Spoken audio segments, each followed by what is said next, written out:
Entonces, esto está bien acotadito en la página web, está solamente el audio y las figuras, digamos, o los versículos aparecen también bien claros por si ustedes quieren repasar y los que no han tenido oportunidad de asistir a los estudios anteriores, poder ponerse al día, en la medida del tiempo, ¿ya? Pero la base de esto que hemos estudiado, los atributos de Dios, es justamente estos dos, ¿no es cierto?, que es la inmutabilidad de Dios, que Dios no cambia, y su soberanía, que su soberanía se extiende a todos los espectros de nuestra vida y del funcionamiento del universo y de todo. Todo está bajo su soberanía. Muchas de las cosas que nosotros vamos recibiendo no logramos adimensionarlas, no que no logremos entenderlas. Hay un error entre algo no entenderlo y algo no dimensionarlo. Las dimensiones del concepto soberanía de Dios, no es que no entendamos la soberanía de Dios, sino que no alcanzamos por una limitación natural a abarcar todo lo que significa la magnitud de la soberanía de Dios. ¿Ya? Es como cuando se nos viene a la mente la palabra eternidad. La palabra eternidad para nosotros es una palabra de la cual tenemos, no tenemos una praxis en primer lugar, nunca la hemos vivido, pero sí entendemos qué significa. Me explico, es decir, podemos lograr entender qué significa, pero no magnificarlo, no tener en definitiva la imagen plena de lo que eso significa. Lo mismo pasa con el concepto de la soberanía de Dios. Entonces, no confunda su mente cuando está estudiando o está viendo estos temas, ¿no es cierto?, con decir no entiendo. Lo que pasa es que no tengo toda la visión de la magnitud de lo que esto significa. Entonces, cuando hablamos de la soberanía de Dios, en todas las cosas, hasta en las hormigas, las pulgas, los piojos, nada está fuera de la soberanía de Dios. ¿Ya? Por lo tanto, no logro yo captar toda esa magnitud. ¿Y por qué es tan importante que volvamos una y otra vez sobre el concepto de la soberanía y la inmutabilidad de Dios o la invariabilidad de Dios? Porque todos los demás atributos están sujetos a estos dos primeros. Son dos pilares. Si bien es cierto, la Biblia dice que Dios es amor, por supuesto que lo es así, pero si no entendemos estos dos primeros atributos, vamos a caer en el error de entender el amor de Dios a como lo entendemos nosotros de manera natural. ¿Ya? Y no es así.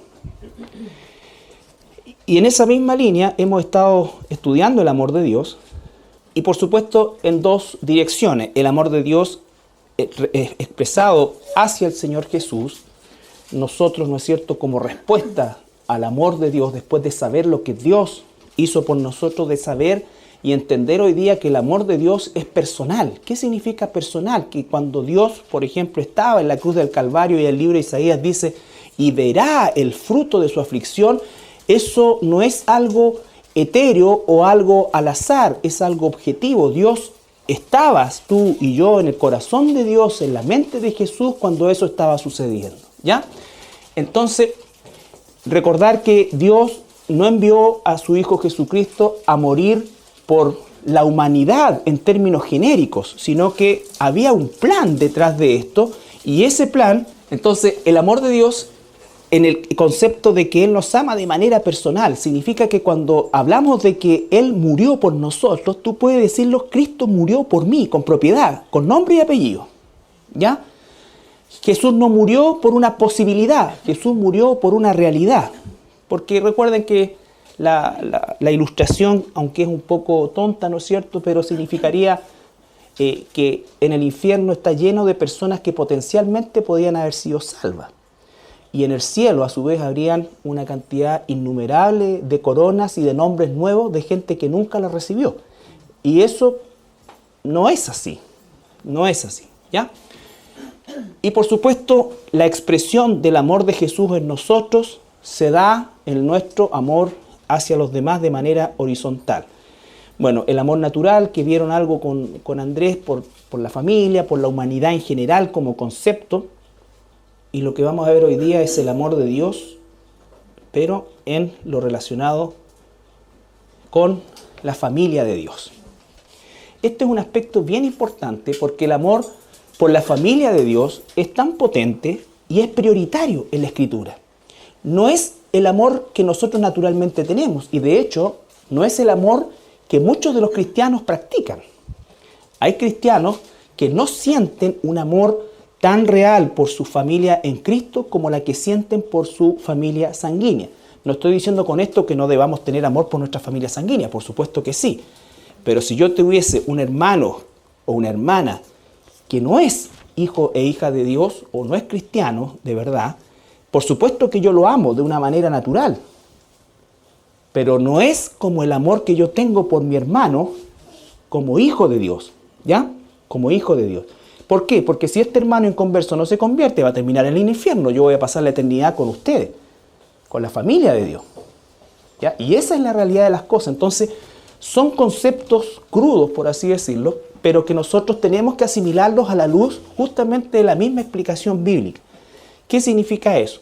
Recuerden ustedes cuando Jesucristo estaba enseñando en una oportunidad y llega a la puerta del lugar donde él estaba enseñando su madre María y sus hermanos, dice. Y cuando los que le avisan a Jesús, ¿no es cierto?, le dicen que efectivamente afuera está su mamá y sus hermanos, la respuesta de Jesús es, como siempre, descoloca. Porque cualquiera diría, oye, espera un ratito, mi mamita está allá afuera. ¿Significaba eso que Jesús no amaba a María? No, quería darnos una enseñanza en eso. Y esa enseñanza era que la familia espiritual es prioritaria. Prioritaria. ¿Quién es mi padre, mi madre, mis hermanos? El que hace la voluntad de mi Padre que está en los cielos, ese es mi padre, mi hermano, mi abuelo, mi tío, es decir, es mi familia espiritual. Vuelvo a insistir, este concepto no significa no amar a nuestra familia sanguínea, no significa eso, pero recuerden ustedes que muchas veces hay una obsesión por nuestra familia sanguínea, ¿no es cierto? Y hay gente que no puede vivir sin la familia sanguínea, y eso no es correcto a los ojos de Dios. Y sí puede vivir sin su familia espiritual, sí puede no venir a la iglesia, sí puede no congregarse, sí puede no importarle su familia espiritual, y eso está mal. Eso es pecado. Y eso es algo que tenemos que nosotros pedir al Espíritu Santo, que una vez que ha hecho el diagnóstico, desarrolle en nosotros lo que no tenemos. ¿Ya? Juan capítulo 15, versículo 12. Este es mi mandamiento, que os améis unos a otros como yo os he amado. Ya. En primer lugar, aquí vamos a recordar y a tomar todo lo que hemos ido aprendiendo a lo largo de este estudio. Y él, antes de que nosotros conociésemos todo lo que hemos aprendido a lo largo de este estudio, probablemente habríamos puesto este versículo en un plano general, ¿no es cierto? Amarse unos a otros como yo los he amado. La gente habla del amor de Dios, dice Dios es amor y una serie de otras cosas. Pero esta palabra está dirigida única y exclusivamente al pueblo de Dios. Dice, en primer lugar, ¿qué cosa? Ese mandamiento no es dado a quien no es hijo de Dios. ¿Ya? Y en segundo lugar dice que se amen. ¿Ya? ¿Y cuál es el estándar? Como yo los he amado. Recuerden ustedes, cuando el Señor dice, ¿no es cierto?, que de tal manera amó al mundo, no está diciendo a toda la humanidad. Claramente la Biblia muestra que Dios, en la eternidad pasada, antes de la fundación del mundo, eligió en su soberana voluntad, ¿no es cierto?, amar a unos que no se lo merecían y darles salvación, y condenar a otros que sí se lo merecían. ¿Se recuerdan eso? ¿No es cierto? Tomemos Efesios 1, solo para recordar. Por lo tanto, el amor de Dios por nosotros no es como la compasión de Dios o la providencia de Dios por los que no son su pueblo. Efesios capítulo 1, versículo 3 al 7. Bendito sea el Dios y Padre de nuestro Señor Jesucristo, que nos bendijo con toda bendición espiritual en los lugares celestiales en Cristo, según nos escogió en Él antes de la fundación del mundo, para que fuésemos santos y sin mancha delante de Él. En amor, habiéndonos predestinado para ser adoptados hijos suyos por medio de Jesucristo, según el puro afecto de su voluntad, para alabanza de la gloria de su gracia, en la cual nos hizo aceptos en el amado. No se olvide, según el puro afecto de su voluntad. Sin duda alguna, Dios tuvo un motivo para hacerlo. pero ese motivo no ha sido revelado. Y si no ha sido revelado, nosotros no podemos ni debemos estar especulando las razones por las cuales la hizo, porque con toda seguridad vamos a fallar, porque no hay una revelación de eso. Las cosas reveladas son para nosotros, las que no le pertenecen a Dios. Y si Dios no las reveló, ningún hombre las va a poder descubrir. Pero sí hubo una elección, ¿ya? Y la razón de esa elección dice que es el puro afecto de su voluntad. Para alabanza de la gloria de su gracia, con la cual nos hizo aceptos en el amado, en quien tenemos redención por su sangre, el perdón de pecados, según las riquezas de su gracia. Ahí está, ¿no es cierto? Entonces hay una elección. Cuando Jesús dijo de tal manera, o el Evangelio de Juan dice de tal manera amó Dios al mundo, significa que de toda la humanidad Dios eligió, antes de la fundación del mundo, una porción de esa humanidad, vuelvo a insistir, para darles una salvación que no se merecían, que no nos merecíamos, ¿no es cierto? Y para mostrar, dice ahí, para alabanza de la gracia con la cual nos hizo acepto al Padre. Y aquí dice también que es para mostrar su gracia a este mundo, ¿ya? Con este grupo de la humanidad va a mostrar su justicia. La justicia que no mostró en nosotros, la puso en la cruz con Jesucristo, ¿ya? Entonces, en ese tenor es que nosotros entendemos el concepto del amor de Dios. Entonces, cuando el Señor Jesús dice, les dejo un nuevo mandamiento, ¿a quiénes? ¿Cuál es ese nuevo mandamiento? Que se amen unos a otros. Y entrega el estándar. Como yo los amé, los amo, los amé. ¿Cómo nos amó Jesús? ¿Cómo nos ama Jesús? ¿Ah? De forma santa. ¿Ya? Sacrificial, ¿no es cierto? ¿Qué significa entonces? Ahí tenemos el primer ejemplo, el amor sacrificial. ¿Cómo es que debe ser el amor entre los hermanos, entre los hijos de Dios, en la asamblea de Cristo, en la iglesia de Dios? Un amor sacrificial, ¿no es cierto? Significa que yo debo estar dispuesto a hacer sacrificios por mi hermano, por mi hermana, ¿ya? La iglesia es una situación, es una conformación de gente de diversa formación y diversa todo es diverso. Sin embargo, logramos un milagro que es la unidad en Cristo Jesús. Pero esa unidad no es a costa de afinidad, esa unidad es a costa de un amor sobrenatural y eso tenemos que entenderlo. La iglesia cristiana es un lugar donde tú no le puedes poner una cruz a las personas, porque constantemente vamos a estar teniendo dificultades, ofendiéndonos, siendo ofendidos a veces, ¿no es cierto? Y ofendiendo otras. Por lo tanto, el Señor dice, por eso es que vamos a ver también en Efesios que tenemos que ser misericordiosos, perdonadores, y eso es, en definitiva, la expresión de amor en la iglesia. Por supuesto que existe el amor también filial y existe la relación de cercanía, pero el amor de Dios por los hijos de Dios, por el pueblo de Dios, no depende de un concepto de filiación, sino que de sacrificio. No depende de un conocimiento pleno de la persona, sino que un reconocimiento como un hijo, una hija de Dios, ¿ya?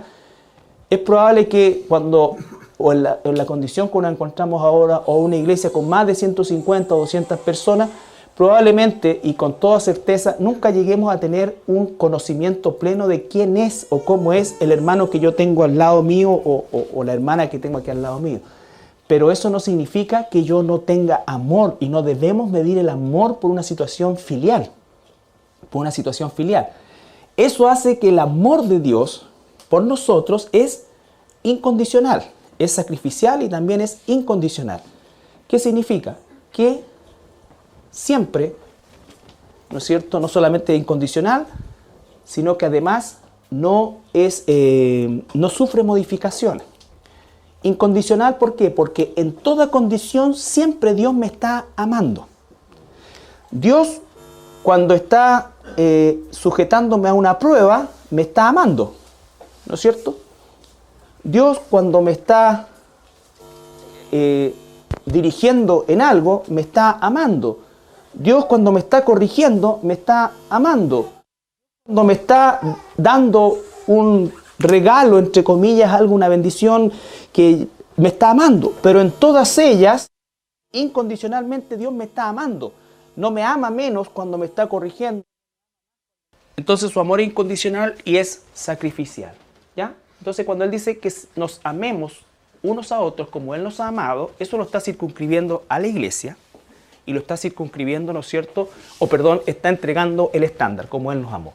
Por lo tanto, como yo amo a mi hermano en Cristo, a mi hermana en Cristo, no es el mismo amor que yo voy a tener por mis enemigos o por los enemigos. Esto es para que nosotros aprendamos un poco a diferenciar eso, que no es lo mismo. No puedo tener el mismo amor que tengo por ti que por otro que no es hijo de Dios. Pero tengo que tener amor por ese otro también. Pero eso es lo que tenemos que distinguir, que es un poco la diferencia entre misericordia y compasión. ¿Ya?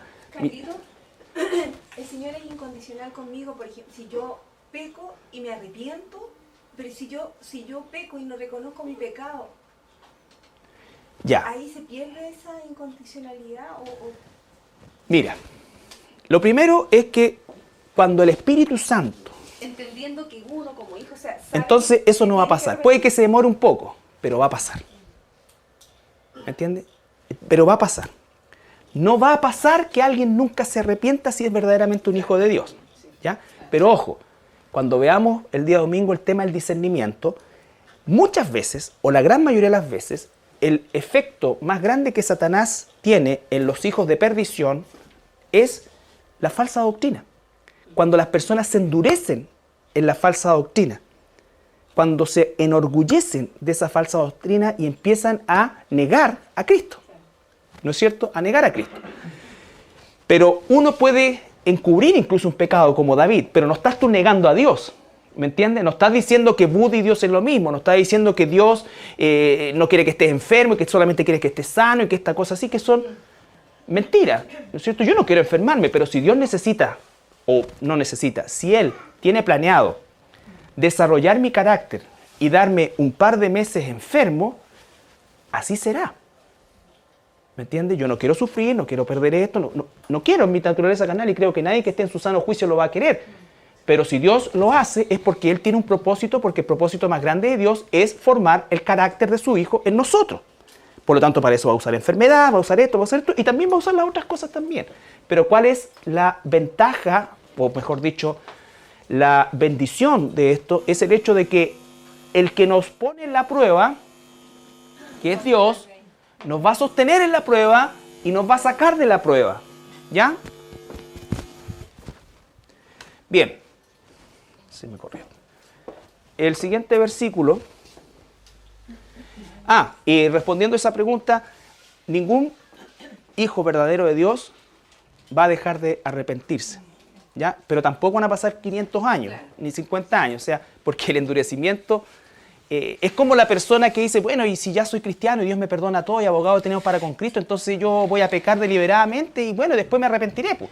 O como la persona que dice, mira, yo en realidad voy a pasarlo bien un tiempo, voy a jaranear, voy a hacer esto acá, y después, pucha, cuando ya esté ya reventado, ahí me voy a arrepentir. Lo más probable es que vaya a terminar en el infierno y nunca te vaya a arrepentir, porque no opera así un arrepentimiento, es una obra sobrenatural.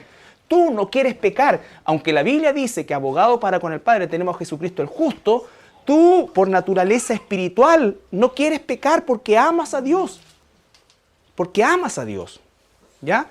Pero obviamente por nuestra naturaleza caída vamos a pecar.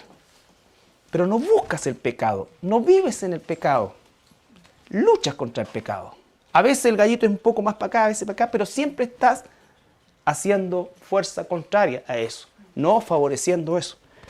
Por eso es que también nosotros llamamos hermanos y hermanas a muchos seres humanos que no son y que nos dan frutos indubitables que no lo son. ¿Por qué? Por su dureza doctrinal. Y eso en 20 y tantos años yo lo he visto. Y hemos sido engañados, claro que hemos sido engañados. Claro que hemos sido engañados. O sea, alguien que dice que amó a Dios, que ama a Dios, que ama y que todavía dice amar a Jesús, pero que hoy día es budista, tú puedes y que Jesús es un gran maestro y que todo esto y que todo lo que aprende. Eso es negar la fe. Eso ya no es haber cometido un robo, un adulterio, que son pecados también. Pero tú no estás negando a Dios. ¿Me explico? Entonces a veces nosotros somos muy duros con alguien que cometió un pecado que por horrible que sea, como el adulterio, por ejemplo, pero hay arrepentimiento y todo esto, y le damos con el mocho el hacha, pero no tenemos el mismo rigor con aquel que anda por la vida o aquella que anda por la vida, ¿no es cierto?, proclamando un cristianismo falso. No, eso lo invitamos a comer pizza. Gálatas 6. Eso es lo peligroso. ¿Por qué? Porque somos sentimentales. Somos sentimentales, no somos escriturales. Ahora, tengo que tener compasión, claro, pero ya vamos a ver qué es lo que es la compasión. Primero tengo que amar a mi hermano, verdadero hermano, ¿no es cierto? ¿Y cómo sé que es mi verdadero hermano? No por la perfección de su vida, porque no la voy a encontrar, sino por la dirección de su vida. ¿Cuál es la dirección de su vida? ¿El Cristo de la Biblia y toda la enseñanza y la doctrina y la teología cristiana u otro Cristo? Pablo dice, si ustedes ven a alguien que predica otro evangelio, sea quien sea yo mismo, sea un ángel, téngalo por maldito. Nosotros no lo tenemos por maldito. Se los aseguro. Y me encuentran duro y me encuentran lo que tú quieras, pero esa es la separación que nosotros no hacemos y por eso es que la iglesia confunde tanto, porque no nos definimos. No nos definimos. Entonces, si no hay definición, no va a haber diferenciación. Y la gente te va a echar al mismo saco. Te va a echar al mismo saco.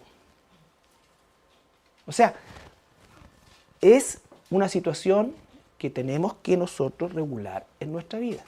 En nuestra vida. Cuando ustedes se encuentran con una persona en un lugar público, en un supermercado, por ejemplo, se van a dar cuenta que si esa persona se ha ido de esta iglesia o de otra iglesia, normalmente, por lo menos yo todavía no he encontrado a alguien que me diga, oye, ¿sabes qué? Yo en realidad no fui más a esa iglesia, no fui más a esta otra iglesia, no fui más a esto, porque yo realmente yo cometí un pecado, nunca me arrepentí y el problema fui yo. Me dieron todas estas oportunidades, me trataron de ayudar, me fueron a visitar, oraron por mí, hasta me echaron aceite para ver si tenía demonio, me hicieron todo, pero yo no quise.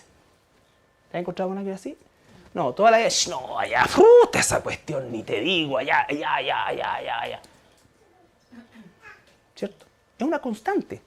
No hay arrepentimiento, hay endurecimiento, como el faraón endurece más. En vez de soltar a los judíos, los volvió a apretar.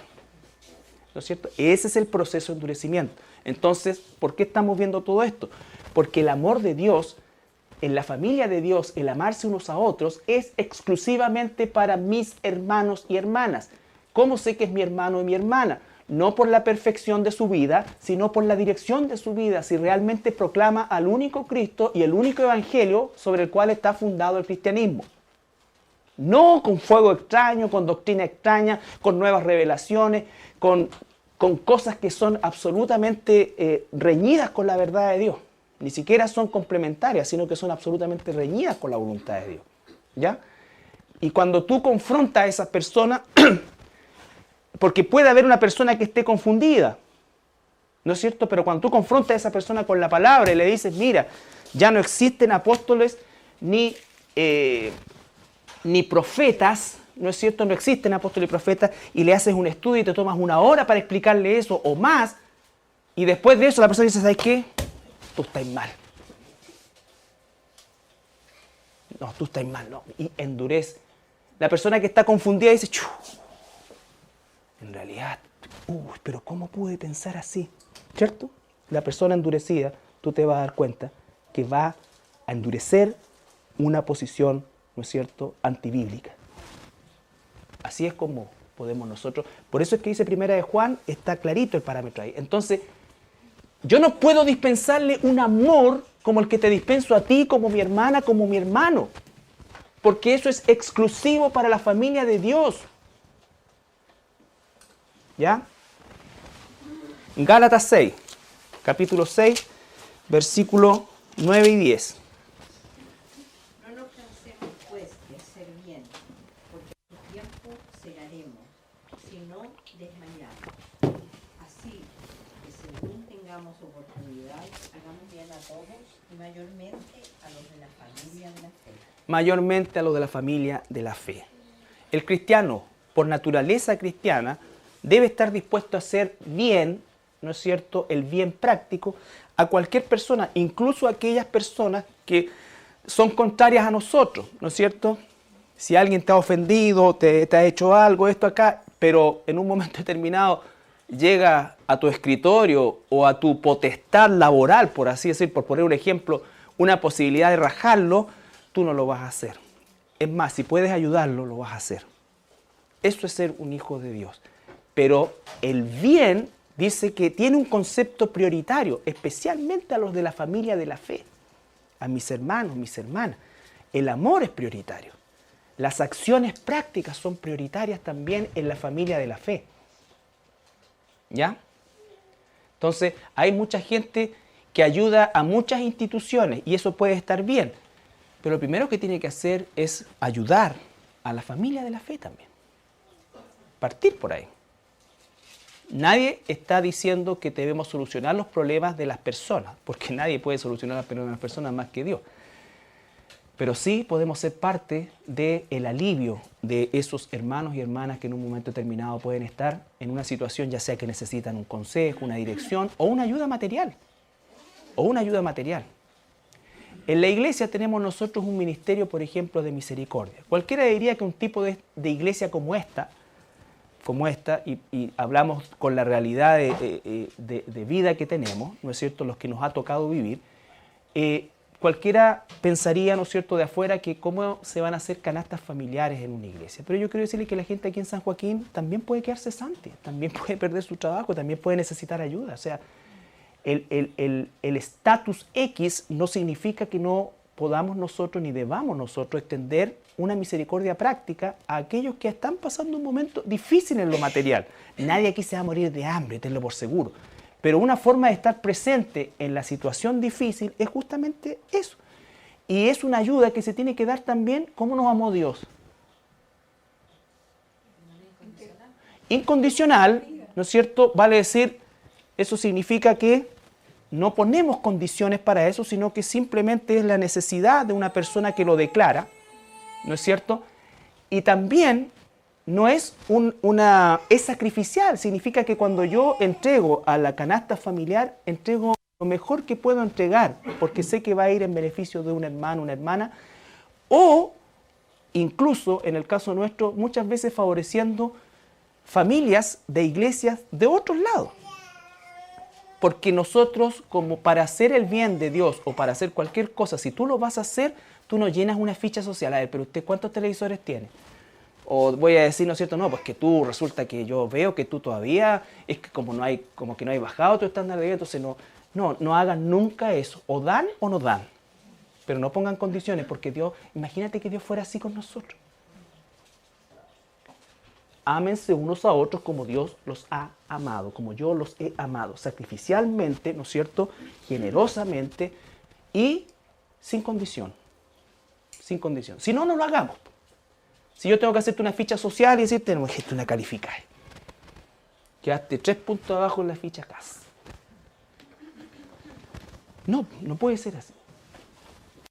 Estén dispuestos a hacer el bien siempre, como una conducta de vida. ¿Ya? En las pequeñas cosas, en las cosas domésticas, en cosas espirituales, en cosas materiales, todo es espiritual al final de cuentas, pero tengan como prioridad la familia de la fe. No como exclusividad, pero sí como prioridad. ¿Ya? Colosenses 1, 1 al 12. Este es un pasaje más o menos extenso. Pablo, apóstol de Jesucristo por la voluntad de Dios, y el hermano Timoteo. A los santos y fieles hermanos en Cristo que están en Colosas, gracia y paz sean a vosotros, de Dios nuestro Padre y del Señor Jesucristo. Siempre orando por vosotros, damos gracias a Dios, Padre de nuestro Señor Jesucristo, habiendo oído de vuestra fe en Cristo Jesús y del amor que tenéis a todos los santos, a causa de la esperanza que os está guardada en los cielos, de la cual ya habéis oído por la palabra verdadera del Evangelio, que ha llegado hasta vosotros, así como a todo el mundo, y lleva fruto, y crece también en vosotros desde el día que oísteis y conocisteis la gracia de Dios en verdad.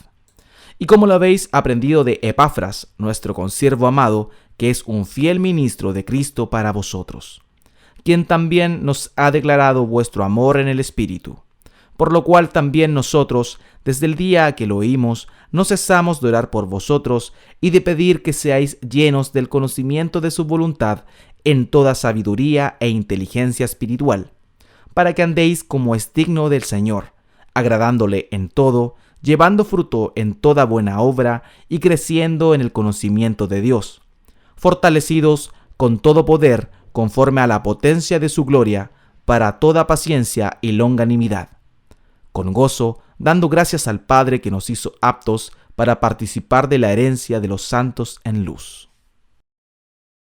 Ya, aquí vemos, ¿no es cierto?, al apóstol Pablo, que está recibiendo un informe. Algunos historiadores piensan que Pablo estuvo muy poco tiempo o no estuvo en Colosas, y que quien realmente pastoreó esa iglesia fue Epafras, ¿ya?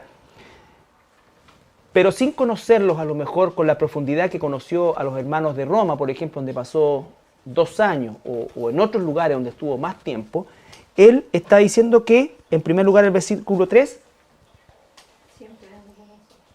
siempre orando por ellos, vale decir intercediendo, ¿no es cierto?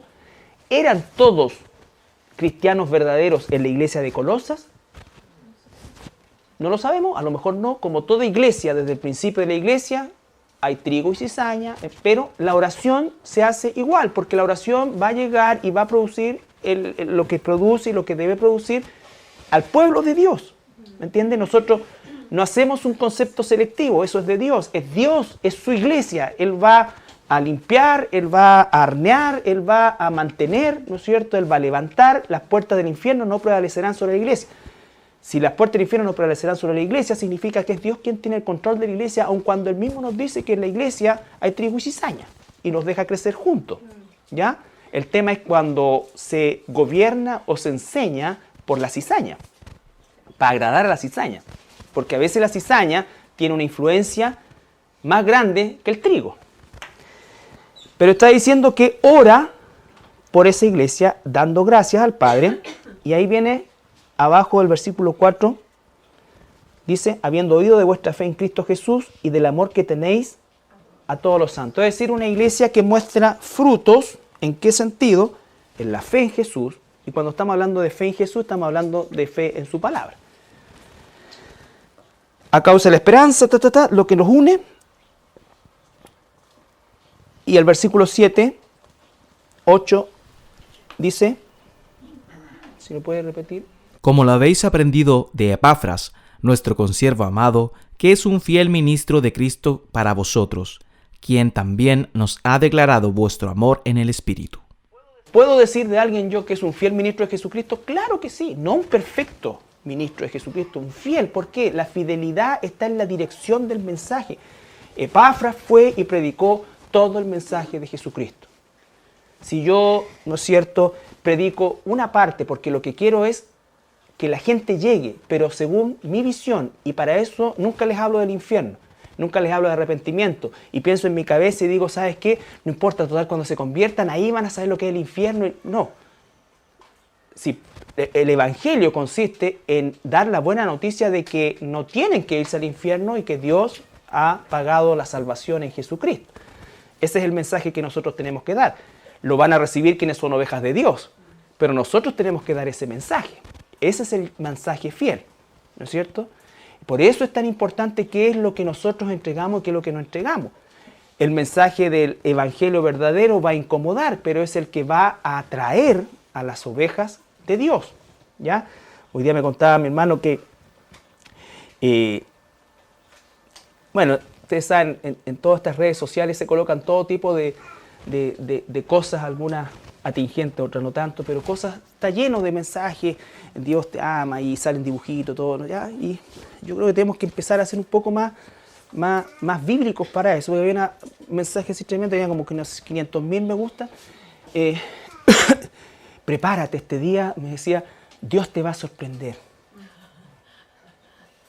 O sea, es un mensaje, pero carnalote, o sea, cualquiera que diga te va a sorprender, no va a hacer que te van a dar el diagnóstico de tu enfermedad. O sea, pero dando esa expectativa única de que Dios está en función de nosotros y lo único que quiere es pero darnos lo mejor, golosina, esto, ¿qué quiere mi hijo? No, o sea, no está hecho, no estoy juzgando la intención, simplemente el efecto multiplicativo, porque todos queremos que Dios nos sorprenda, pero ninguno de nosotros va a pensar que Dios me va a sorprender con una mala noticia para mí. ¿Ya? Sino que inmediatamente me imagino en que Dios va a hacer algo, va a darme eso que tanto he estado pidiendo. A lo mejor sí, a lo mejor no, pero es como un mensaje casi como horóscopo. Prepárese, Dios hoy día lo va a sorprender. Entonces, si la persona por esas cosas de la vida se saca la nota que está esperando si es estudiante, ahí está, Dios me sorprende. Entonces, y van atribuyendo esas cosas directamente a Dios. Eso no es el Evangelio. Si tú vas a publicar algo con la finalidad de evangelizar o de llamar a la gente, pon algo que sea realmente evangelístico. Usa eso en beneficio del verdadero evangelio y no de atraer gente, porque produce eso, el efecto multiplicativo es gigante. Gigante.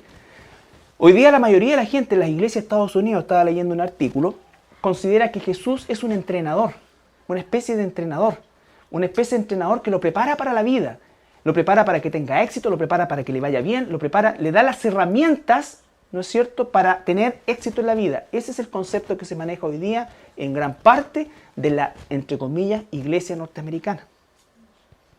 El mismo Joel Osteen, que es, entre comillas también, el pastor de la iglesia numéricamente más grande de los Estados Unidos, con más de 40.000 miembros activos, ¿no es cierto?, él dice que él no es un pastor, sino que él es un animador.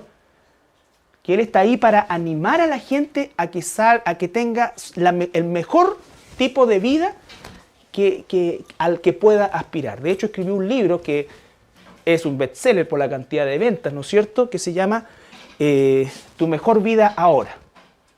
Tu mejor vida ahora, que es una cantidad de recetas donde tú puedes alcanzar la felicidad, el éxito, todas las cosas, pegar el batazo, el jonrón más largo, pegarle, en fin, hacer el gol de chilenita que siempre es, todo lo que tú quieras está ahí, porque Dios quiere que tú seas feliz. Ahora, si nos ceñimos por ese título y nuestra mejor vida es aquí, significa que vamos al infierno. Porque solamente si vamos al infierno, nuestra mejor vida está acá.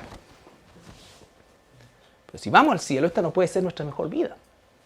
¿Ya? Ahora nadie quiere sufrir, ni que somos, ni somos masoquistas. No se trata de eso, se trata de que efectivamente nosotros tenemos que entender el concepto del Evangelio con madurez, con responsabilidad, con aplomo, ¿no es cierto? Y aún en ese concepto de entendimiento, Dios nos llena de cosas que nos llena de juguetes también. Nos llena de cosas que nos entretienen, nos ayuda, nos cuida, nos guía, en fin. Pero ¿cuál es la petición de amor que Pablo hace? Versículo 9. Y esto es importante porque cuando tú oras por un hermano, por una hermana, e intercedes por ese hermano y esa hermana que puede estar pasando, tú, yo, cualquiera de nosotros, momentos difíciles, un momento de prueba, un momento de desolación, que es natural, un sufrimiento. ¿Ya? No vivimos en el sufrimiento, pero hay momentos. Dice el versículo 9, ¿qué debo pedir yo para ese hermano, para esa hermana? Leámoslo. Por lo cual también nosotros, desde el día que lo oímos, no cesamos de orar por vosotros y de pedir que seáis llenos del conocimiento de su voluntad en toda sabiduría e inteligencia espiritual. Señor, te pido por mi hermana que tú le llenes del conocimiento de tu voluntad, que se apegue a tu voluntad, porque si se apega a tu voluntad va a tener la inteligencia y lo más seguro es que va a resolver o a entender la situación que está pasando con la inteligencia que Dios le va a dar. Cuidado con esas personas que te digan, pero dime lo que te pasa porque quiero orar específicamente. Eso huele a copucha. O sea, cuéntame, porque quiero orar específicamente. Como si mi oración es muy tonta. No, Señor, dale, a lo mejor ni siquiera sé lo que te está pasando. A veces como es una situación vergonzosa, una situación difícil, ¿me entiendes? Pero si yo oro por mi hermano con amor, y es mi hermano y es mi hermana, entonces la intercesión mía por ese hermano, por esa hermana, es que sea lleno. Te das cuenta que no hay una acción en particular. Y tú nunca vas a encontrar en las oraciones de Pablo, en las oraciones de los apóstoles, oraciones específicas, ¿no es cierto?, que te oro, Señor, para que Pedro adelgace, para que Juan, ¿no es cierto?, no sea tan sentimental, para que... No. Lo que necesitamos, ¿qué es lo que necesitamos? Apegarnos a la voluntad de Dios y que ese apego a la voluntad de Dios nos dé conocimiento y nos dé sabiduría y la capacidad de Dios para entender lo que estamos viviendo y ciertamente para resolver, enfrentar o como sea el caso que Dios disponga para nosotros. Pero esa es la expresión de amor, ¿no es cierto?, por nuestros hermanos en cuanto al tema de la oración y de la intercesión. Ya, vamos a llegar hasta aquí. Primera de Juan, capítulo 1, versículo 2-9, con ese vamos a cerrar. Sí, 9-11. El que dice que está en luz y aborrece a su hermano, está todavía en tinieblas. El que ama a su hermano permanece en la luz, y en él no hay tropiezo. Pero el que aborrece a su hermano está en tinieblas y anda en tinieblas, y no sabe a dónde va, porque las tinieblas le han cegado los ojos. Ya, es súper fuerte, ¿no es cierto? Por lo tanto, un rasgo fundamental de nuestra naturaleza como cristianos es el amor a los hermanos y por ende a la iglesia. Por eso toda persona que dice, mira, yo en realidad con Dios todo, pero no me dis la iglesia, esa persona está rechazando a los hermanos. Y Dios ha dispuesto a que vivamos como una comunidad, como hermanos. Una comunidad imperfecta, ¿no es cierto?, pero que tiene que tener una dirección netamente bíblica y que por supuesto van a haber decepciones, o sea, uno tiene que, en la iglesia sobre todo, tiene que eliminar las expectativas sobre las personas, sobre los hermanos. Nunca cargues a nadie con expectativas que no van a cumplir. Nadie puede estar 10 puntos toda la vida. El que la iglesia aguante 20 años un pastor es amor de Dios. El que es pastor aguante 20 años la iglesia es amor de Dios. ¿Ya? Nunca hemos estado 10 puntos, ni ustedes, ni uno, ni ninguno de nosotros. Porque eso es imposible. No coloquen expectativas cuando digan, ¡ay! Usted se me cayó el pedestal, y que bueno, rompa el pedestal, haga tira todo. Porque lo peor que puede pasar es que alguien llegue en un momento determinado a tomar esa situación con expectativas, o las expectativas de que aquí te van a solucionar tus problemas, de que te van a decir la palabra precisa.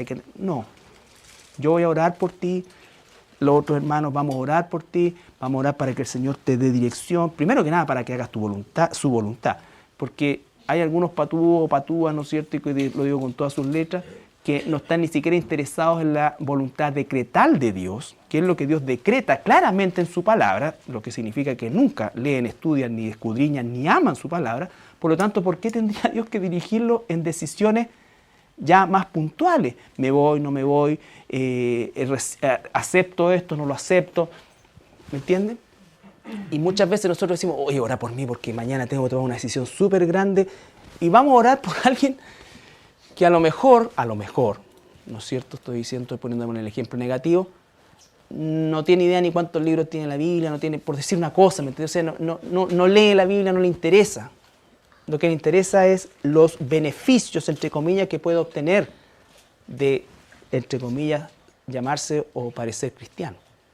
Y nosotros cometemos el error y decimos, ya, yo voy a orar por ti. ¿Cuántas veces oramos por personas, por cosas de personas que sabemos incluso que no son cristianas? ¿Significa que no voy a orar por las personas que no son cristianas? No, pero aprendamos, si vamos a orar por alguien, oremos, si es un hermano, una hermana, para que tenga... No significa esto que nunca vamos a orar por una situación puntual, específica. Hay situaciones que son evidentes, hay situaciones que...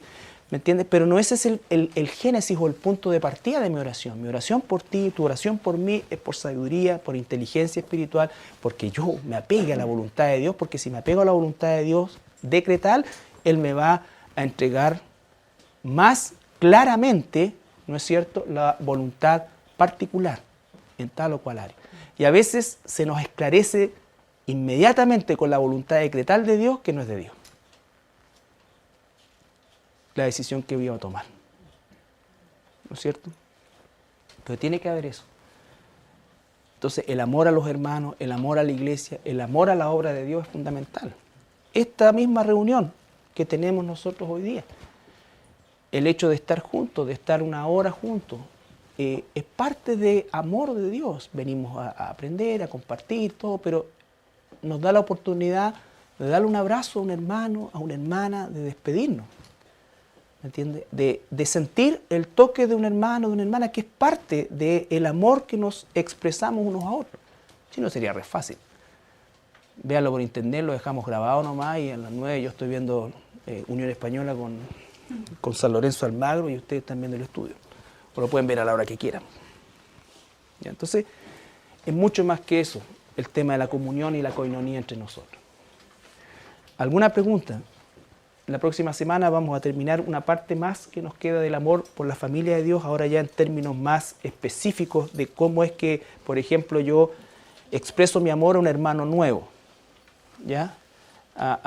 Cómo es que voy yo relacionándome con la gente y cómo es que realmente el hermano puede, o yo le soy realmente útil a ese hermano o a esa hermana. ¿Ya? Somos instrumentos, dice. Y también vamos a ver el amor a los enemigos. El amor a los enemigos.